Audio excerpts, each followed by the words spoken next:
implementation of the game called Osu Dice. Now, the last time the game was actually looking pretty much differently because I updated the mod, and due to some playtesting, some rules also have changed.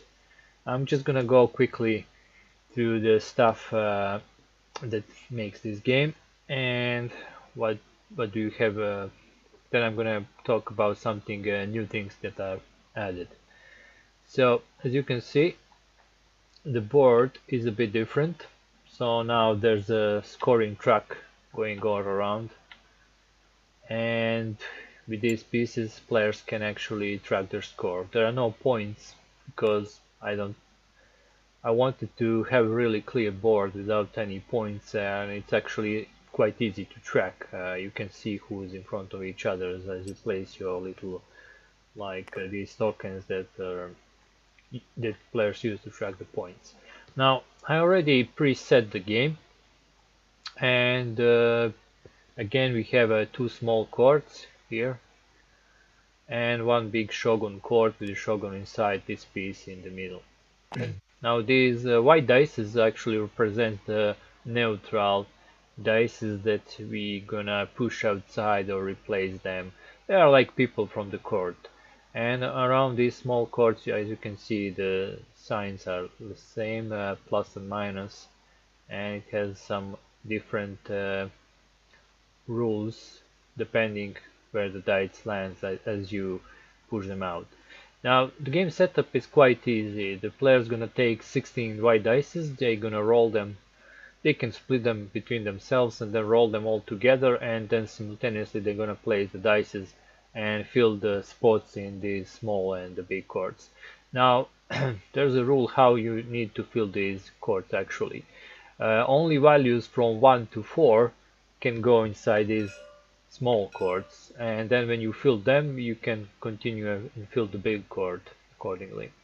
Now if for some reasons you don't have values, if you have less values, so let's say 4, you can then actually use a 5, and then when you use all the 5s you can then put 6. But usually every time when you roll 16 dice there is enough of these 1, 2, 3 to 4 1, 2, 3, 4 values you can put inside.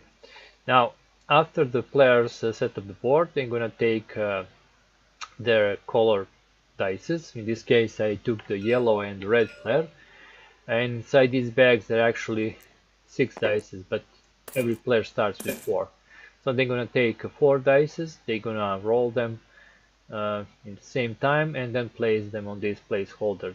This actually represents people of their house, and as you can see, yellow player have a value of dice that is 20, and red player have a value of dice so that is 16. So the player who has the most value actually go first, and then game just starts. Now I'm gonna go through the rules again, and I'm gonna explain what are the new rules that are added to this game. So each player can do one action during his turn. Those actions are to push a dice, to replace a dice, to re-roll a dice, and to recall his dice. Now these 3 actions are to push, to replace, and to re-roll. You can always do them, but the last action to recall a dice is actually addition to the rolls, and you can only do that if some requirements are met. But let's go to the actions, like how do you push dice. So for instance, let's take this 4, and at the beginning of the game players can only play dice in these small chords. They actually need to get enough influence with their dice in the small chords to be able to play in the big chord. And as you know from the previous video, you can either win by points, like if you score more points during the game than the other players, or you can actually push this shogun outside and win instantly by doing that. Or you can actually get to this space with the star, which actually represents 80 points. That's the maximum points you can get in the game. If you get to this little star with your little score token, then you also win instantaneously. But how do you push dice? Well, it's quite simple. Going from the row or the column, you're simply entering these little small chords by pushing dices that are like of lower value than the dice you use for pushing. So for instance, with this 4, I can push any dice here. I can push ones, threes, and so on. But you can't push the equal dice. So for instance, I can't use the 4 to push the 4. It must be lower than my dice. And I simply would go, let's say, from this side down. I'm pushing the 3, and this 3 is going to indirectly push the another 3, and it will be like this. So as I enter the chord, I push this dice, and this dice goes outside. Now everything that goes outside are your points, but if it lands on the minus, it's going to be -1 point. So 3 minus 1, I'm going to score 2 points. Then I will simply take my little scoring token and place it here on the second place, like I got only 2 points. The white dice in this case goes out of the game. You can just put it in the bag, and that's how you push dices. It's quite simple. Now it is pretty much different when you're pushing a dice on the plus sign, and this is what happens. So let's say I push from the top like this, so everything gonna go down, and this 3 will land on the plus sign, so which means I will score 1 more point. So instead of 3, I'm actually gonna get 4 points, so my little score token will be here. But there is a bit trouble when you do this. You do score more points, but this dice will go onto your house sheet like this. You're gonna place it without changing its value, and it's gonna be locked there. Now from now on, I can't push out the white dices. I can push them, but they must not go outside of the court. So for instance, let's say there was something like this, and if I'm going from this side here, I can with the 4 push the 3 and push other player outside. This is possible because white is not going outside, it's gonna stay in the court. So as long as I have a locked dice here, I can't push the white dices out anymore. So that's how it works. So let's go back. It was like this. So basically when you push on the plus sign, you're gonna get some dices locked, which you don't really want to do. At least not in the beginning of the game, because then your options to push some other dices would be very limited. And if as I said, for the white dices, when you push them out on the minus, they go out of the game, you get some points. But when you push other player dices, let's say we have something like this, there was a 5 here of the red player, and if I use my dice to push the red player outside of the minus, the red player, if he has any points, let's say he had the 3 points, because I push him on the minus, he's gonna lose 1 point from his score, so his track's gonna go backwards 1. I will score 4 points, should be, I will be like here, and the red player will just take his dice, re-roll it, and place it back onto his sheet card. So whenever you push other player dices, they just get re-rolled and back to the sheet card, unless you push him on the plus. As I said, if you push any player on the plus, you're gonna get his dice locked onto your house. So for instance, like this, something like this, he's gonna be locked, and then same rule applies. You can't push that player any more dices. So dices of that player like kinda safe to be pushed by you outside of the court. Now, question is probably, how do you remove these locked dices? Well, for that you actually need to push a dice of other color that is equal or larger than the value of the dice that is already locked on your house. So for instance, if I manage to, let's say, push but it must be of course pushed on the plus. So let's say I push something like this, and I'm gonna score 2 points, but this one is equal to this one, and the player's gonna get his dice back, and I'm gonna get new dice locked here. Now this dice that's gonna be unlocked, you never tamper with it, so it's not never gonna be re-rolled or anything. It just go back to its owner. While if I actually would push the red one and remove the white from my house sheet, it would actually go outside of the game. So another thing with these locked dices is that in the end of the game, when the game finished, the red player will have these dice as a plus to his score. So whenever he has dices on my sheet or other player sheets, that's like a plus to his score. So he would like get +1 score. Also, as you know from the previous video, anytime you have a dice inside this big court, it's also a plus to your ending score. So that's how the pushing works. So the beginning of the game you always want to push like on the minus. You get less points, but at least you don't get any dices locked.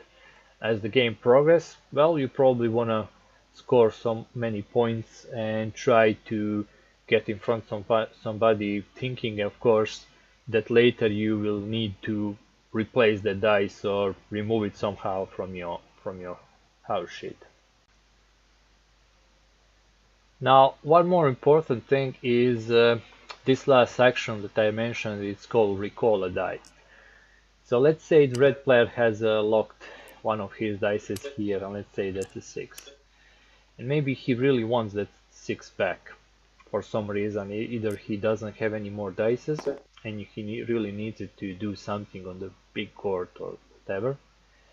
Well, he can recall it back into his house. So the 6 stays 6. As I said, these dice never get tampered with, so they never get re-rolled. So he's get the 6 back, but for that he needs to remove one of his dices from the bag. So from this side zone, basically. If he doesn't have any dice to, recall it back, he can't do it. Also, there is another possibility. He can recall a dice and actually remove the locked dice from his house. Let's say he has one of my dices locked on his house, and this is actually 4.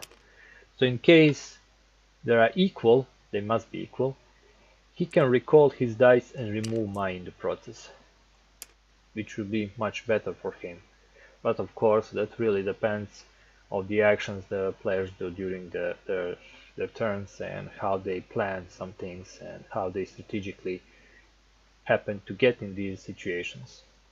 So the better option basically to recall a dice if he has the same value, he can do it. So replacing a dice, that's everything about that rule. And pushing a dice and recalling a dice, that's everything about those rules. Let's now see this another rules actually. That's the replace the dice and re-roll the dice. Now to re-roll the die, it's quite simple. Just take your die on your sheet, you re-roll it, and place the new value on your sheet. You're probably gonna get a better value, and you should do this only with the 1s or 2s, because you're always trying to get higher values on your house to be able to use them in these courts. And you're gonna lose the turn with this action, of course, but sometimes it's maybe better to just wait it out and get better values to use later than to recklessly spend lower values on something that can easily be pushed from these small courts and from the big court. And one action that every player can do is replace a dice, and this is how it works. Let's say I have a 3 here.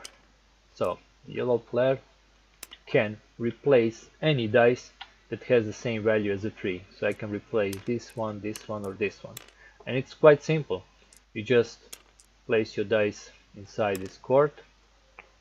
The white ones, neutrals, go out of the game. while if you replace other players' dice, they go inside his bag actually. So when I replace the dice, I don't get any points. What I get is the new die from this bag, which I re-roll and place on my house sheet. Now, same as some other actions, you don't really want to do this at the beginning of the game, and this is why. I'm going to show you a simple rule that can actually mess some things up for you. So let's say I just replaced, or we like to call this action assassination. So I just assassinated this guy and got a new dice. Now, if another player pushed me out, and let's say he pushed me like this on the minus sign, so he doesn't get my dice locked. So my dice needs to get back into my house, right? I usually re-roll it and get it back. But if my dice pool here is already filled, it can't go back, and it doesn't go into my little bag also. It's actually go out of the game. So as you can see, if you recklessly assassinated in the beginning of the game, you're gonna lose a very precious dice. Now, and those are all the actions you can do. There's not much about that that needs more explaining actually. Now, there are some rules that I need to mention. Rules for the small and the big court. So, anytime during the game, if any player managed to do something like this, have at least 2 dices on the small court. Well, if it's his turn to play, he then, because he has enough influence in small court, can play dices in the big court. And the rules of pushing, replacing, and well, basically any other rules are the same. It just in the big court you don't have any plus or minuses around. Whatever you push out is just straight points for you. So for instance, if I do this, if I push from this side and everything goes like this, I would just score 4 points. This will go out of the game. Now your objective is to push the shogun out. But there are some rules that are not same in the small and the big court. Like in the small court, you can't push dices of your color, so it is impossible for me to push my dices. They are completely locked for me. I can't even do that like indirectly, like I'm using a 6 to push a 3, hoping to get my 3 outside. No, that is completely impossible in the small court. You can't do that with your dices. I can push the white ones, I can push the dices of other players, but I just can't push my dices. They are completely locked for me. While in the big court, you can actually do everything in reverse. So in the big court, I can only push my dices, white ones, and the shogun. So if there was a dice like this in front of me, and I want to push my 4 with my 6, this dice is basically preventing me. Every complete row and the column is basically locked for me, so I can't push from this side, from this side, from this side. But there is a simple rule that you can push shogun directly, only if you have a 6, of course, because shogun is worth 5. Now the shogun can't be assassinated, he can only be pushed. So with the 6, it is possible for me to push shogun directly. And the shogun, because he has the power to everything in front of him will be pushed as he go forward, it is possible for me to do this. To basically push shogun, to use him to push other people's dices. Of course my dice will go outside, which is not that good. I mean, I'm gonna score points of course, and you can actually do some pretty fine combos by pushing your dices out and keeping some of them in. So you basically score double points, because everything that's inside the court at the end of the game is going to be points for me. So this will be like 6 points, and I just got 4 more. But of course this will be 4 points for the red at the end of the game also. Now that's how you can push shogun, and if you ever manage to block him in that way that any other player can't move him, so let's say I managed to do something like this with my maybe very high dices. Okay, so I managed to surround shogun with my very high dices, and any other player can have only like very pretty small dice that can't use for pushing. You know, let's say this guy only have like 4s and 3s, something like that. In any case, anytime you encircle the shogun with pretty high dices that it's not possible to push him further, you also win the game. And how the game ends? Well, it's quite simple. During the game, actually this can happen that I don't have any more dices and I can't do any actions. So for instance, let's say I have a die, I use all my dices. I have a die that maybe I could recall if I actually have a dice inside, but now I can't recall, I can't do any more pushing or replacing or anything because I don't have any dices. The game will end for me in that moment. So during my turn, if I can't do any action, then any other player will do one more action and then the game ends and then we're gonna check the score. So what adds to your score? As I said, any dice in other players' houses that is locked is gonna be plus to your score. Any dices you have in the big court is the plus to your score. And sometimes it can happen that the player have even scores. So let's say yellow and red were like on the same scoring track because they both managed to get the same number of points. Well, in that case, at the end of the game, we also count every dice that is in the small court. So if the yellow has more, you know, dices in the small court, he can actually win because we add all these dices to his score too. And that's the whole game basically. There's not much to explain further. You do one action out of these 4 I mentioned. You trying to gain influence to be able to, you know, push some of your dices inside the big court because that's a straight point for you, and everything you push out is also straight point for you without much worry about plus and minus signs in these small courts. So during the game, players will usually try to somehow gain influence as fast as they can and keep it, you know, during the game, because if someone remove at least one of my dices from either of these courts, I mean, if I don't have 2, then I lose influence and then everything that's inside the court is gonna stay there. I can't do anything unless I manage to get influence back somehow, so someone can cut me out from the big court. And I actually saw some games where people actually managed to, you know, win just by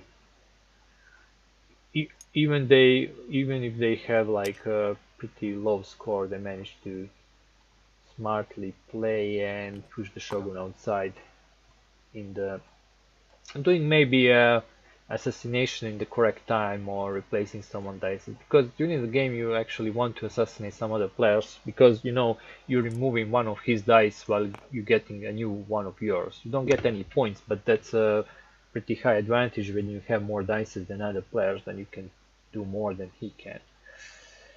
And yeah, that's the updated rules, and that's this abstract game Osu Dice that is set in the feudal Japan theme. Well, thanks for watching and listening. I don't have anything more to add, so I'm gonna end the video here, and I'm gonna hope I'm gonna actually find a publisher for this game, because anyone that played it told me that it's actually quite fine. So yeah, that's it.